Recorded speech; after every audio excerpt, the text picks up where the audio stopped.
عاملين ايه؟ يا رب تكونوا بخير. النهارده معانا فيديو مميز هنعمل فيه كوستر الوردة المميز من المكرمية بطريقة بسيطة وسهلة خطوة بخطوة. هنحتاج 8 خيوط مقاس 130 سنتي، وهنحتاج 24 فتلة مقاس 120 سنتي. يلا نبدأ. بنسمي بسم الله ونصلي على رسول الله صلى الله عليه وسلم. اولا هنجيب فتلة من اللي هم 130 سنتي، هنجوزها كده، هنتنيها بالظبط وهنعلقها بالطريقة دي. وبعدين طبعا مستخدمه هنا خيط مجدول 3 مللي. وبعدين هنعلق بقى باقي السبع فتلات بالطريقه دي بعقده البدايه الخلفيه. تمام.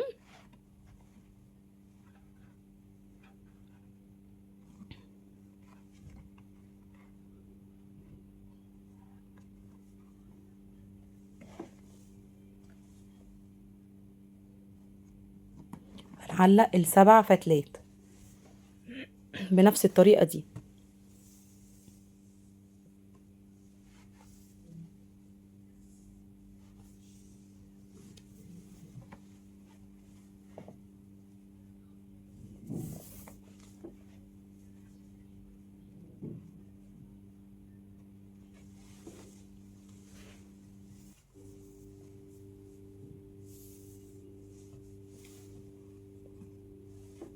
هنعلق الباقيين.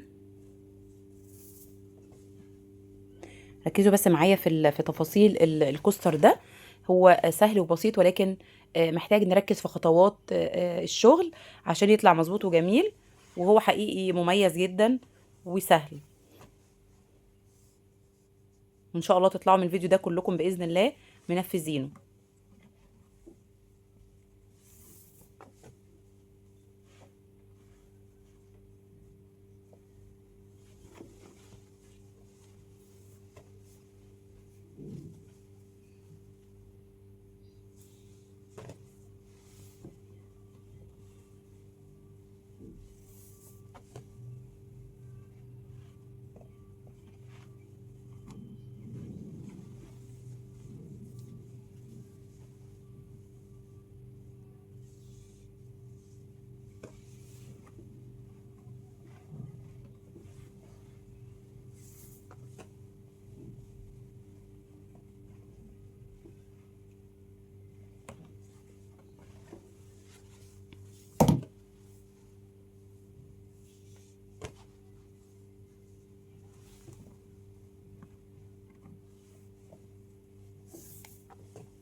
كده علقت الفتلة السبعة.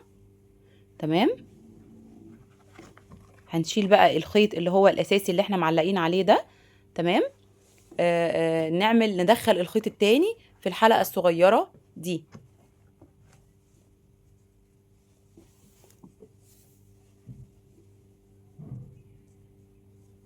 وهنشد جامد بقى.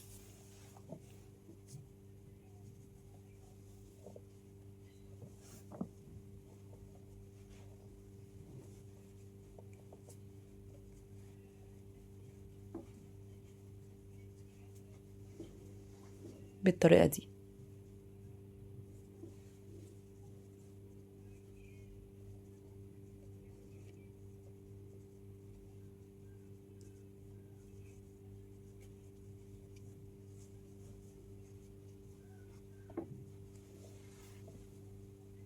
نظبط كده خيوطنا كلها.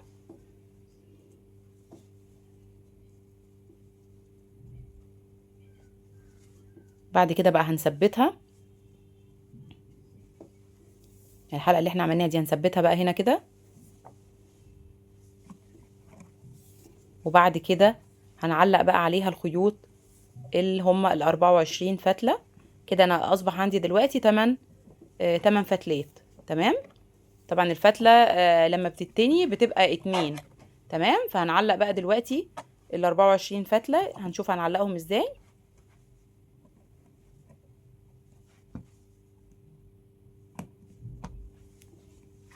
هنجيب الفتلة نعملها على الاتنين دول. كل فتلة نعملها عقدة مزدوجة. كل فتلة نعملها من المنتصف كده، ونعملها عقدة مزدوجة بالطريقة دي كده. نحطها من تحت الخيط، خلي بالنا. وبعدين نعملها عقدة مزدوجة. تمام.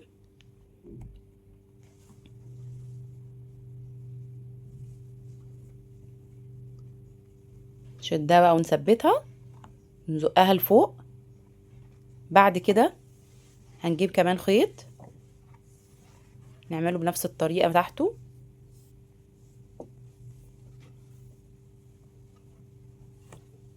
نعمل برضو عليه عقدة مزدوجة.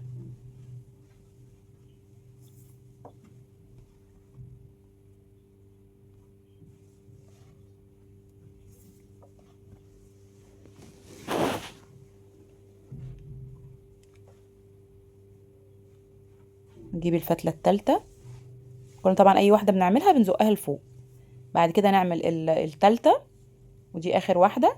يبقى كده في كل فتلة هنعلق 3 فتلات، 3 فتلات اللي هما مقاس ايه، مقاس 120 سنتي. يبقى انا علقت 8 خيوط الاول 130 سنتي. بعد كده هعلق بقى 3 فتلات، في كل فتله بقى طالعه كده.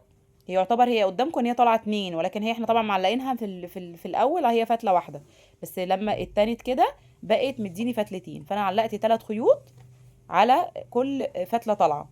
تمام. هكرر بقى الموضوع ده في بقيه الفتلات اللي هم ال8 كلهم اللي طالعين بنفس الطريقه. هنعلق 3، يبقى كده 3 في 8 ب 24 فتله. تمام. هوريكم كده مرة كمان بنعلقها ازاي. نعملها اهو الفتلة بنحطها من تحت وبنعملها عقدة مزدوجة، بنشد بس الطرف اليمين شوية عشان لما العقدة المزدوجة نخلصها لازم الخطين برضو يكونوا قد بعض. يعني بنشوف كده الخطين ان هما متساويين قد بعض. ما ينفعش مثلا واحدة بعد ما عملنا العقدة المزدوجة واحدة تبقى اطول من ناحية اطول من ناحية، او ناحية اقصر من ناحية. ما ينفعش، لازم الاتنين برضو يكونوا قد بعض عشان بعد كده وانا بكمل الكوستر مفيش خيط يقصر معايا. اهو.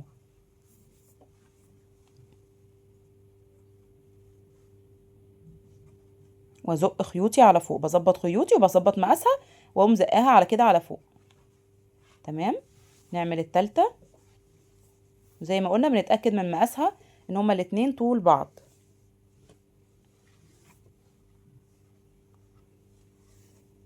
اخر واحدة.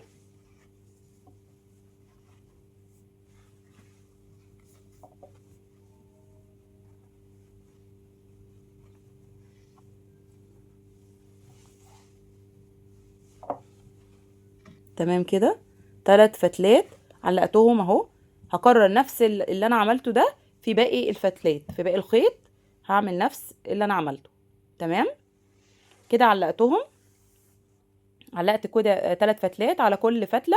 اصبح عندي كده ايه 8 في 3 في 24 فتلة. تمام كده. همسك بقى كل جزء انا علقته ده كده لوحده عشان ما اتلخبطش، وامسك الخيوط بتاعته لوحدها عشان هشتغل عليها دلوقتي. همسك بقى الفتلتين اللي في النص اقسمهم، هيبقى عندي 3 فتلات يمين و3 فتلات شمال اهو. 3 فتلات هعملها على الجانب اليمين و3 فتلات على الشمال. وخلي بالنا برضو من حاجة، انا هاخد الخيط بالعكس، اللي فوق اللي هو اول واحد هيبقى هو اول واحد من هنا. تمام. هاخد كده الخيط لتحت واعمله عقدة مزدوجة على الخيط ده اهو. افتكروا ان انا كنت عملت معاكم المعين ده في فيديو. ناخد الخيط بالعكس ونعمله عقد مزدوجة 3 فتلات. خلصنا الجنب اليمين نعمل الجنب الشمال نفس الطريقة. هطلع برضو ال3 فتلات بس مش بالترتيب، بالعكس، اللي في الاخر هي اللي تبقى الاول. تمام. وبعد كده اللي وراها خلي بالنا عشان ما نتلخبطش واحنا شغالين.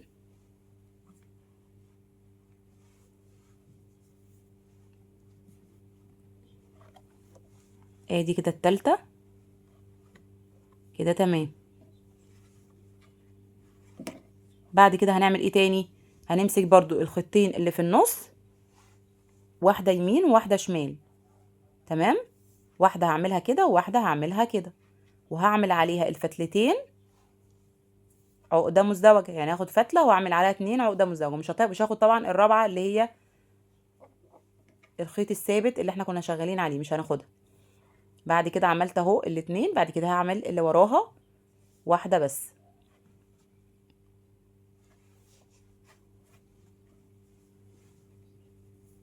نفس اللي انا عملته الناحية دي اعمله ناحية الشمال.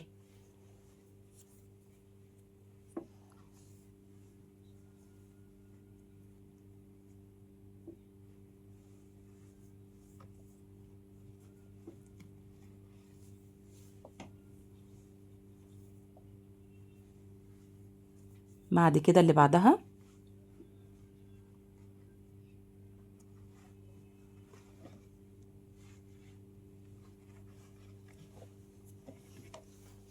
زي اللي عملته هنا هيتعمل فيهم كلهم.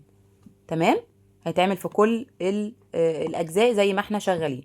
هوريكم مرة كمان علشان نعملها مع بعض تاني.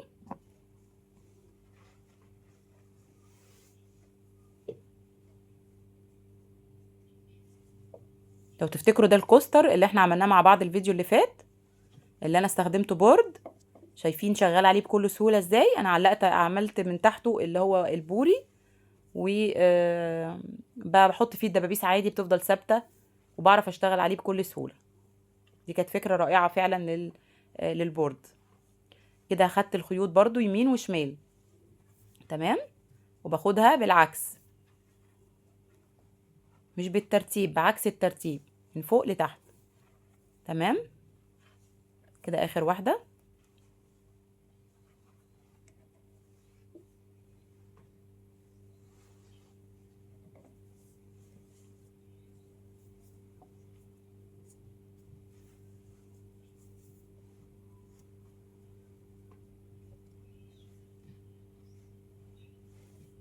ادي الناحية الشمال بعكس الترتيب برضو.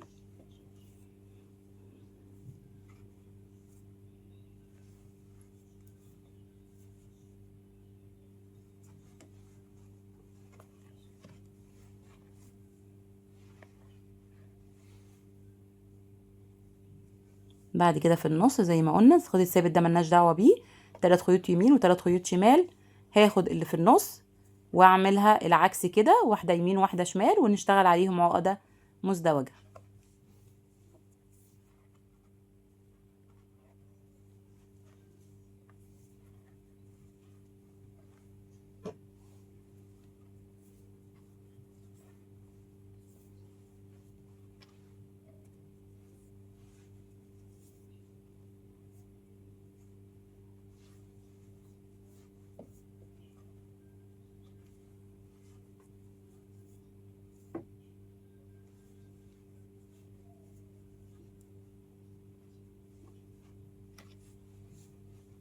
تمام، كده اخر واحده هرصف، نطلع خيط واحد بعقده مزدوجه.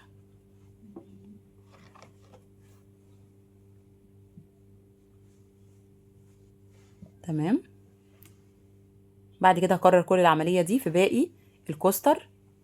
تمام، عملته بالطريقه دي.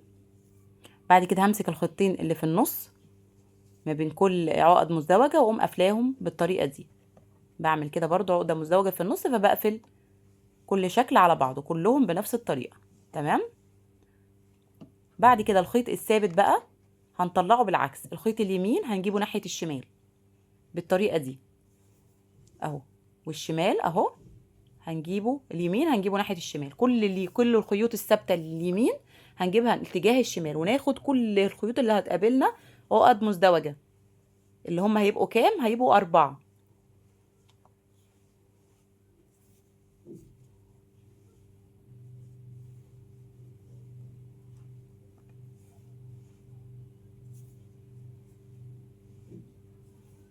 أربع فتلات. ادي كده الرابعة. هعمل معاكم كمان مرة اهو. الخيط اللي ناحية اليمين هاخده اتجاه اليمين كده، يعني هاخده في الاتجاه بتاعه للآخر، وهعمل عليه عقد مزدوجة ناحية شمال اللي جنبه. العقد مزدوجة الشكل اللي جنبه هاخد من هنا من اليمين واوديها على ناحية الشمال اللي هو اللي جنبه. تمام. واعمل عليها اطلع منها الاربع فتلات. تمام.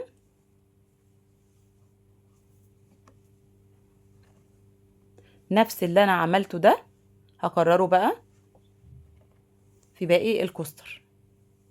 تمام. والفتلة بقى اللي هتطلع دي هقوم قافلة بيها الناحية التانية. تمام.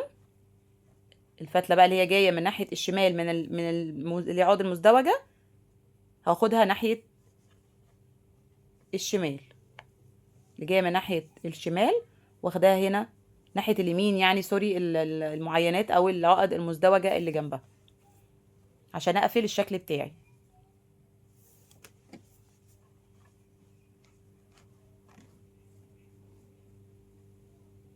بنفس الطريقة دي بقى هكررها في باقي الكوستر عشان نكمل شكل الوردة الجميل بتاعنا. كده خلصناها اهو. هوريكم برضو جزء اللي بنقفل بيه الجزء ده، الخيط الثابت اللي في اول واحد بقفل بيه الخيوط كده عشان الشكل بتاعي يبقى مكتمل. طبعا لو عجبكم الفيديو ما تنسوش اللايك والسبسكرايب والاشتراك في القناة والشير طبعا عشان كل يستفيد، واستنى كومنتاتكم الحلوة وتطبيقاتكم الحلوة للكوستر ده. قفلت كده بقى عليها.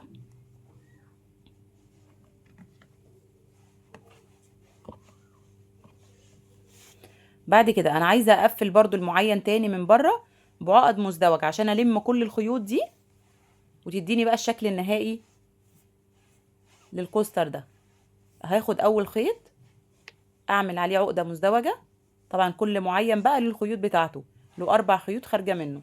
هاخد بقى الخيط معايا، يعني بدل ما هشتغل عقدة مزدوجة على خيط هشتغل على الخيطين واعمل تاني عقدة مزدوجة اهو.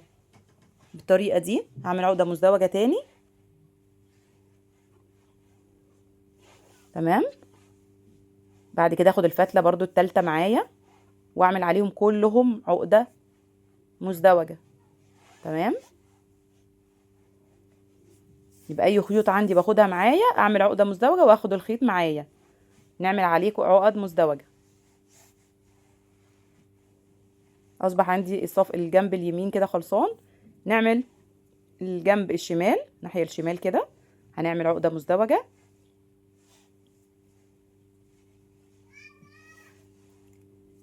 ناخد الخيط معانا نحطهم كده فوق بعض ونعمل عليهم برضو عقدة مزدوجة. يعني بص كده الكوستر ده قد ايه جميل وكله مصنوع بعقدة واحدة. يعني حقيقي لو اتعلمتي العقد الأساسية هتقدري تعملي أكتر من مشروع وأكتر من ديزاين. هستنى طبعا كومنتاتكم الحلوة. هنجمع بقى كل الخيوط مع بعض. تمام. وهناخد أطول خيط في الخيوط بقى اللي عندي دي، هو طبعا الخيوط الثابتة هي اللي كانت أطول حاجة، فهاخده وأعمل عليه برضو على الشكل ده عقد مزدوجة أقفل بيه الشكل بتاعي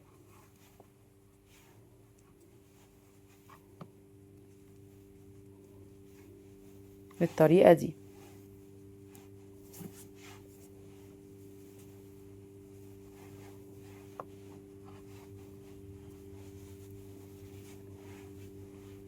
تمام كده عقدة مزدوجة. نعمل كمان واحدة عشان تبقى ثابتة اكتر، لان طبعا هقص بقى كل الخيوط اللي هي بالطول اللي انا بقى محتاجاه. عملت هنا كمان عقدة مزدوجة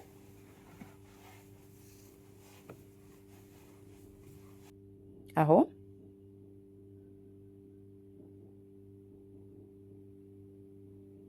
ده الشكل النهائي للكوستر بتاعنا الجميل، حقيقي ستايله جميل. واشوفكم على خير، والسلام عليكم ورحمة الله وبركاته.